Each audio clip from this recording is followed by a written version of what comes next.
Wendomemion Tonafa, une émission qui vous enseigne, vous éduque sur des thématiques précises. Wendomemion Tonafa, c'est avec le pasteur Pierre Rousseau. Que le Seigneur vous bénisse. Nous sommes là pour vous enseigner sur le foyer. Le thème que nous voulons développer est intitulé Comment vivre un foyer heureux.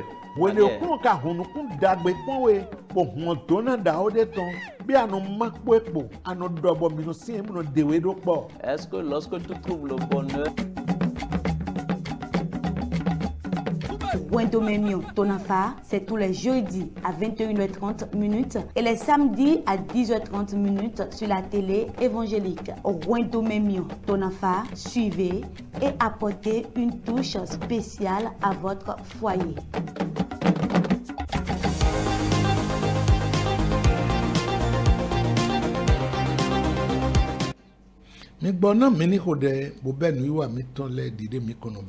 prions et commencer notre émission comme nous avons l'habitude de le faire. Dans le nom de Jésus, nous avons prié. Père, nous te disons merci. Merci de nous avoir donné ce jour.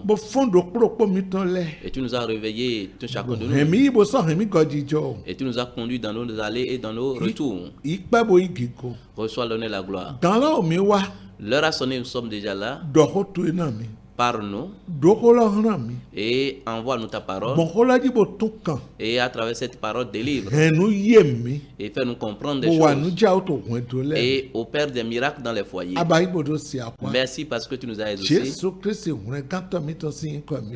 Au nom de Jésus-Christ, notre Sauveur, que nous avons ainsi prié. Amen.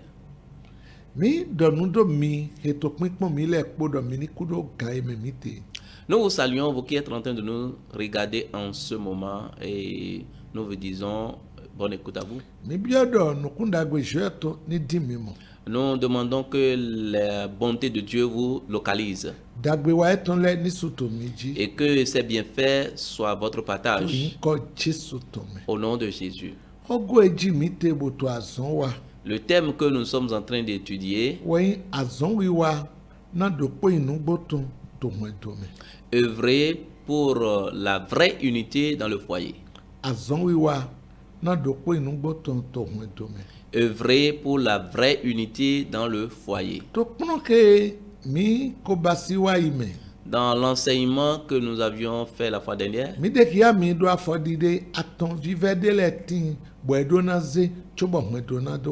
nous vous avions montré qu'il y a 3 étapes à franchir avant de fonder un foyer. Et les 3 étapes sont très très capitales.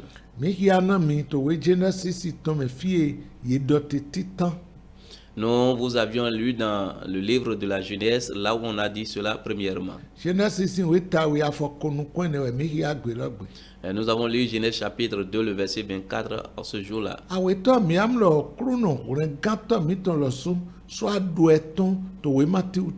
Et nous avons vu que notre Seigneur et Sauveur, et lui-même, il a dit cela dans le Nouveau Testament.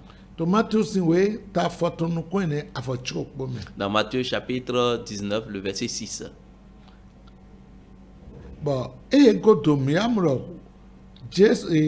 Paul,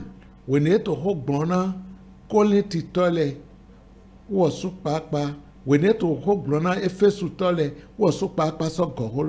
nous avons vu aussi Paul en s'adressant aux Éphésiens, et lui-même il a rappelé la même chose. Dans Éphésiens chapitre 5, le verset 31. Quels sont ces thèmes-là? Il a dit l'homme doit quitter son père et sa mère. Secondo, il va s'attacher à sa femme. Troisième chose, et ils vont devenir une seule chair. Et lorsque Jésus, en voulant parler, il a dit, ils ne sont plus deux, mais ils sont une seule chair. Que le Seigneur vous soutienne. Avant qu'il y ait la fondation du foyer, on doit traverser ces 3 étapes. Toi qui es déjà mari et femme dans votre foyer, ces 3 étapes sont très très capitales. Tu dois quitter tes parents.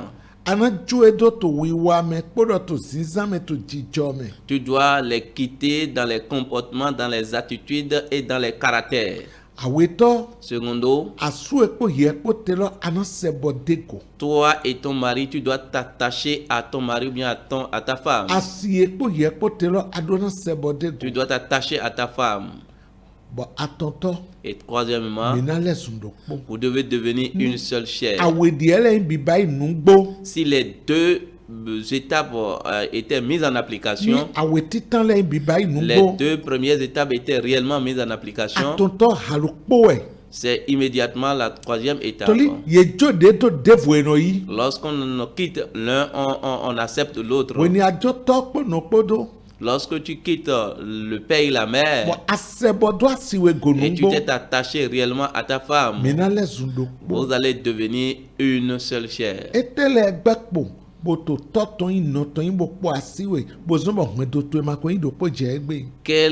Qu'est-ce qui constitue des choses parentales qui se retrouvent avec toi? C'est pourquoi ton foyer n'est pas unique.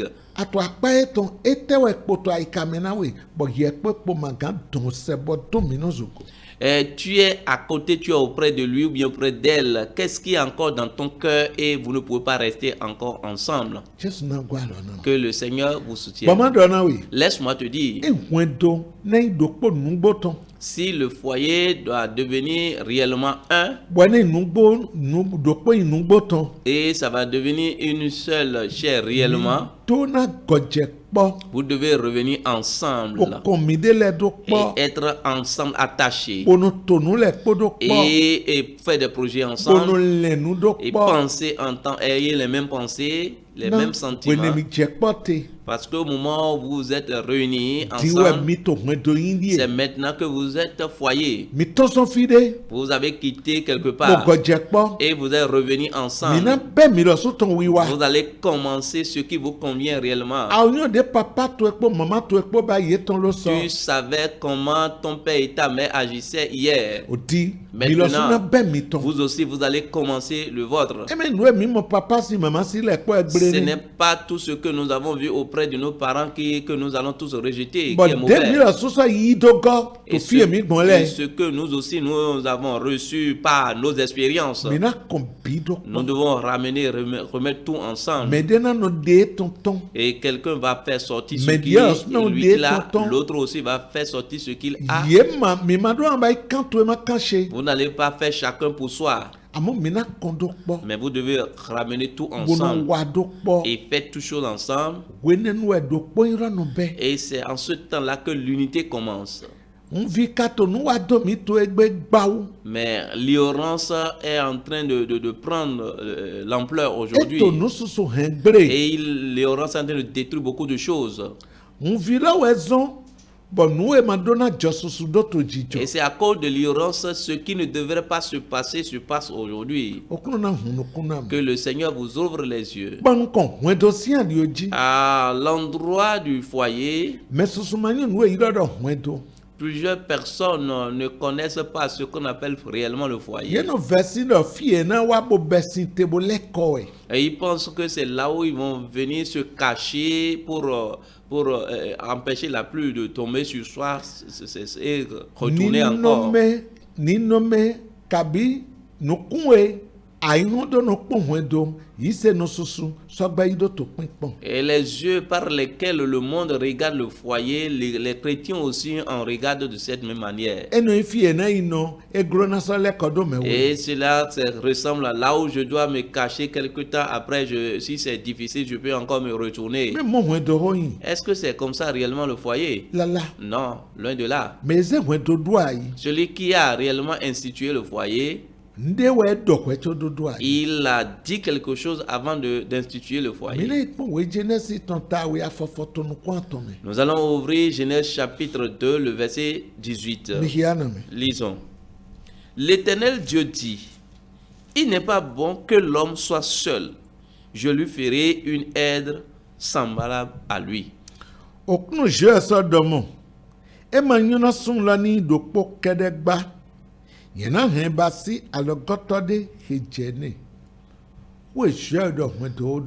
Voilà ce que Dieu a dit avant d'instituer le foyer. Il a dit qu'il n'est pas bon que l'homme soit seul. Il n'est pas bon que la femme soit seule. Il a besoin d'une aide. Il a dit dans le passage qu'il lui fera une aide semblable à lui. En ce temps-là, il n'y avait pas une aide pour l'homme. Il n'y avait pas des aides parmi lesquelles il va choisir une.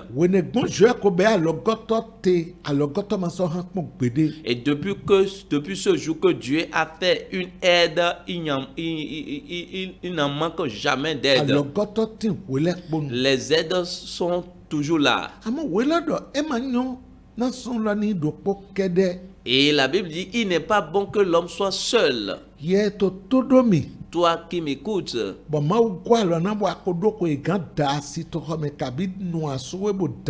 et Dieu t'a déjà aidé, tu as déjà l'âge pour te marier.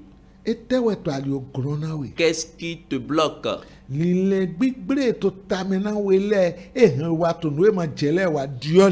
mauvaises pensées que tu as t'amènent à faire ce que tu ne dois pas faire. Il faut te repentir.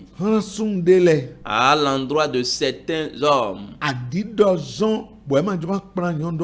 à cause de la paresse, ils ne veulent pas se marier. La convoitise les empêche de ne pas se marier. Et il y a d'autres, la peur les bloque de se marier. Pour d'autres encore, ils ne veulent pas du tout se marier.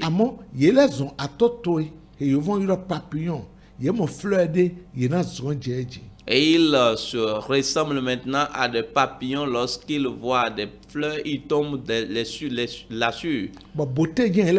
Et ils ne cherchent que la beauté. Et lorsqu'ils restent avec une beauté, ils vont la repousser et prendre encore d'autres fleurs. Alors que Dieu a dit, il n'est pas bon qu'ils soient seuls. Ils sont toujours seuls. Mais ils posent des actes d'immoralité. Il y a certaines femmes, Dieu a déjà réuni tout ce qu'il faut pour qu'elles aillent se marier. Mais à l'endroit de certaines, elles n'ont pas encore vu le mari qui leur convient. Ils sont en train de faire leur plan dans les mains de Dieu. Parce que c'est elles qui savent celui qui les convient. Abandonnons ce comportement. Et à l'endroit de d'autres femmes encore, elles ne veulent pas rester sous l'autorité d'un homme. Elles veulent être la tête aux hommes. Elles ne veulent pas se soumettre. Et à cause de cela,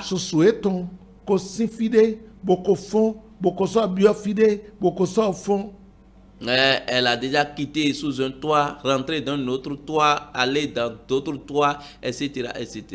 Dans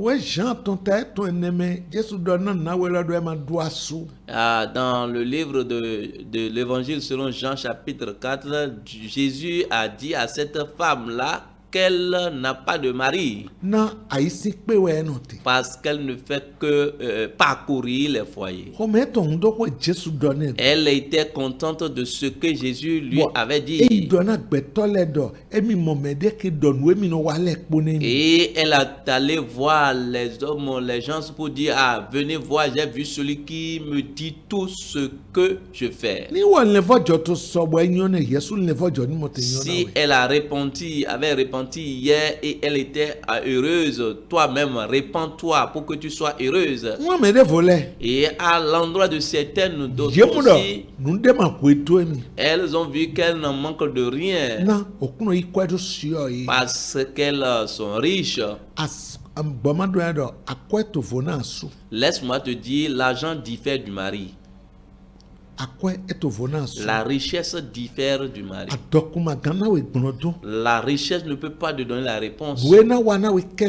C'est ce qu'elle peut te faire seulement qu'elle va faire. Et tu es toujours seul, solitaire. Et si c'est quelque chose ici, s'il arriverait que quelque chose se passait, c'est toi seul qui va répondre.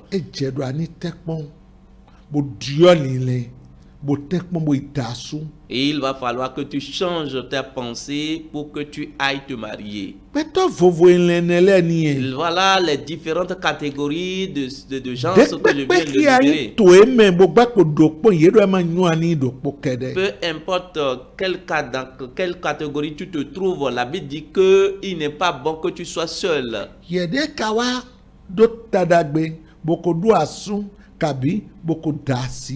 Toi qui as eu la grâce d'avoir une femme ou bien d'avoir un mari,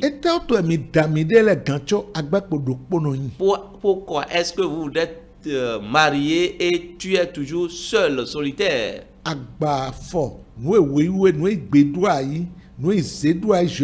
Tu es allé contre la volonté, la recommandation de Dieu.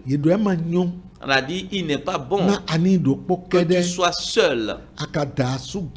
Mais réellement, tu t'es marié, tu as une femme, tu as un homme, et tu es toujours solitaire. Tu ne partages pas avec lui, tu ne fais pas des projets avec lui.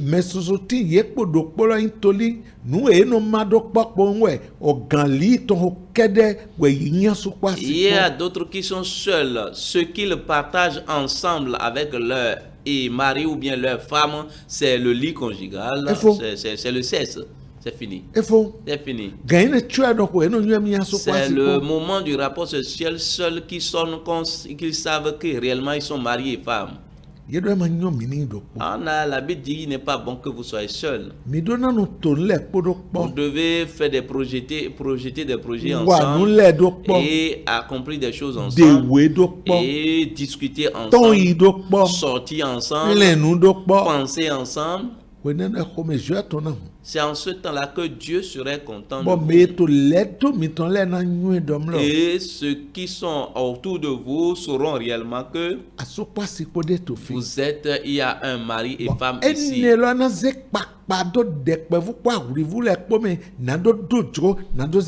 cela va motiver les jeunes maintenant pour qu'eux aussi puissent fonder leur propre foyer. Mais vous êtes réellement mariés. Il n'y a pas de la joie, le rire. Il n'y a pas de l'harmonie. Des cris par moment, des disputes par moment, des cris de violence par moment, même les insultes par moment.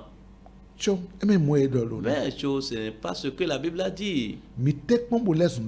Faites tout ce qui est votre devoir pour devenir un. Et ce que je vais te démontrer encore, Vous êtes en train de... Vous ne jouez pas le football pour que vous soyez des adversaires. Donc, on vous appelle partenaire. Celui-là que vous allez partager des choses ensemble. Et ce que l'un est l'aide de l'autre. Et l'un doit aider son second. Si nous arrivons à ce moment, je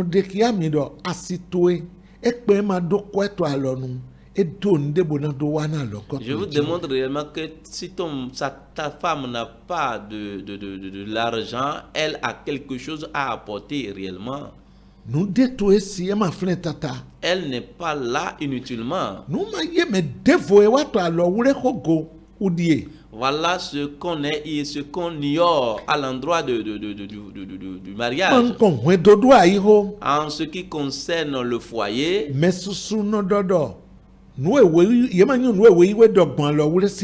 ils ne comprennent pas réellement ce que la Bible dit par rapport au mariage.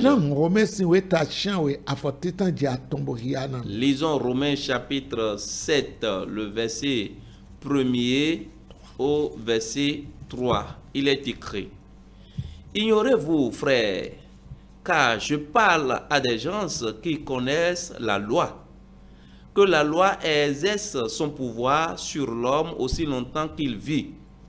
Ainsi, une femme mariée est liée par la loi à son mari tant qu'il est vivant. Mais si le mari meurt, elle est dégagée de la loi qui la liait à son mari. Si donc, du vivant de son mari, elle devient la femme d'un autre homme, elle sera appelée adultère. Mais si le mari meurt, elle est affranchie de la loi, de sorte qu'elle n'est point adultère en devenant la femme d'un autre. L'homme si vous êtes à chien ou à fortin tant j'ai atomi d'autres hialo. Kavi, même son noemi. Miulai madonnano. Non, mais que nous au sein les wenyeto hodorna. Au sein tindo au gandu to betoji sole eno betendo. Na yesinyon wetindo asu bon sein daliran asu eton sole to betendo. Shigba eyin asuloko yetun ison au sein asulotome. Mon kwenuenu en wenuena asu eton tinto gbe. Yewuri alo ne hansun devo ayodito yena yure shigba yin asu eton ko evo son osin losi somo ewo mayin ayodito ba eyin yete wuri alo ne han sunu devo okunu ni dona weton. Que le Seigneur bénisse sa parole. Wewe dodo. Voilà ce que la Bible déclare en ce qui concerne le mariage. Voilà ce qu'il a dit en ce qui concerne le foyer.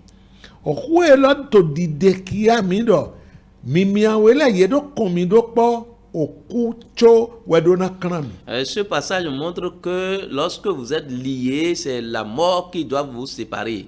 Vous devez rester ensemble jusqu'au jour où la mort vous sépare. C'est en ce temps-là que l'un ou l'autre est lié, est délié.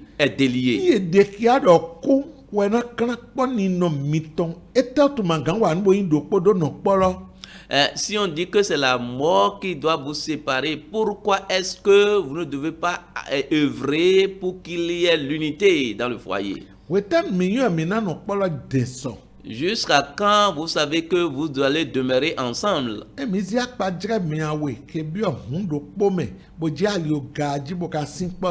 Si nous prenons l'exemple de celui-là qui va à un voyage, deux personnes qui vont à un voyage et ils sont ensemble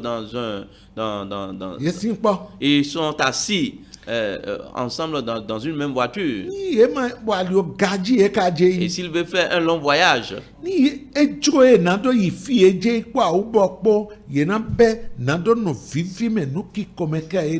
s'ils veulent rester ensemble pour atterrir au même endroit là,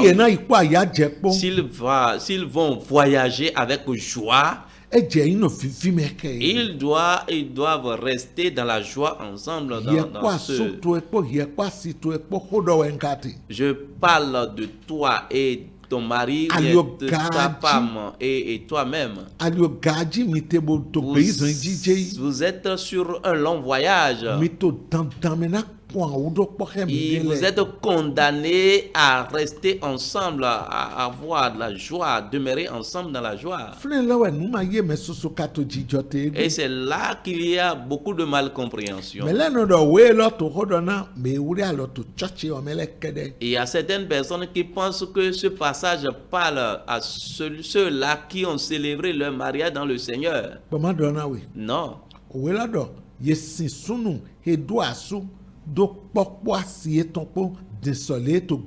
Laisse-moi te dire, la parole de Dieu dit que la femme est liée à son mari de son vivant. Aussi longtemps que l'homme est vivant, elle est liée à ce homme. Si tu as une femme sous ton toit, ce passage te concerne. Si tu es auprès d'un mari, il faut savoir que ce passage te concerne.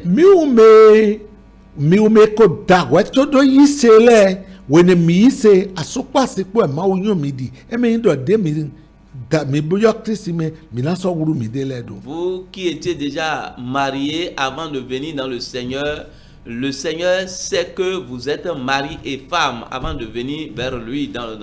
Avant de venir vers lui. Que le Seigneur vous soutienne. Dans 1 Corinthiens chapitre 7.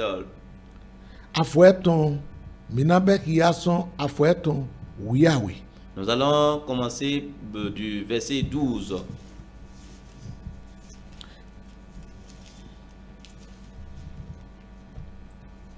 Il est écrit: aux autres, ce n'est pas le Seigneur, c'est moi qui dis. Si un frère a une femme non croyante, qu'elle consente à habiter avec lui, qu'il ne la repudie point. Verset 13. Et si une femme a un mari non croyant, et qu'il consente à habiter avec elle, qu'elle ne repudie point son mari.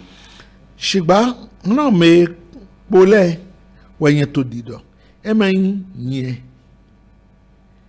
okunogba memesunde tindo asi himaise bakometo nado nohe midike ewogbe da iblo nyonu hesa tindo asue maise kometo nado nohe midike ewogbe da iblo donc ndo ejo bo mimi ele po wa ise taragbewe ni mero po eso ise. Si cela arriverait que vous les deux, vous acceptiez le Seigneur ensemble, c'est une grâce. Mais il s'avérait que c'est l'un qui a reçu le Seigneur avant l'autre. Dieu ne vous demande pas de vous séparer. Vous ne devez pas vous séparer. Si nous revenons au verset 27, toujours dans 1 Corinthiens chapitre 7.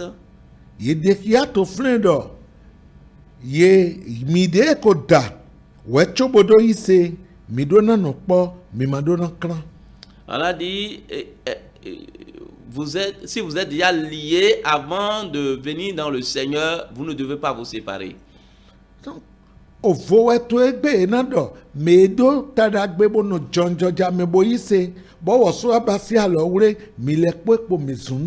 Mais c'est une grâce aujourd'hui, c'est une autre chose aussi. Tu es resté dans la jeunesse et vous êtes marié dans le Seigneur, mais c'est une grâce. Bien aimé, n'importe comment, permet à ce qu'il y ait de l'unité entre toi et ton mari ou bien entre toi et ta femme. Que le Seigneur vous bénisse. Prions. Père, nous te disons merci. Merci. Et tu as déjà envoyé ta parole. Et à travers cette parole, délivre. À travers cette parole, guérit. À travers cette parole, fait comprendre des choses à tes bien-aimés. Fais tout chaud pour glorifier ton nom. Et permet à ce qu'il y ait la vraie unité dans les foyers. Merci parce que tu nous as exaucés. Au nom de Jésus, nous avons ainsi prié.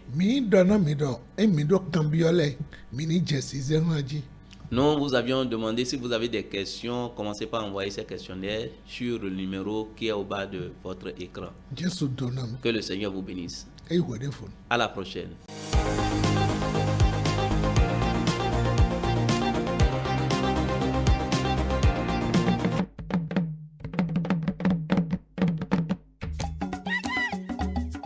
Wendomemion Tonafa, une émission qui vous enseigne, vous éduque sur des thématiques précises. Wendomemion Tonafa, c'est avec le pasteur Pierre Rousseau. Que le Seigneur vous bénisse. Nous sommes là pour vous enseigner sur le foyer. Le thème que nous voulons développer est intitulé Comment vivre un foyer heureux.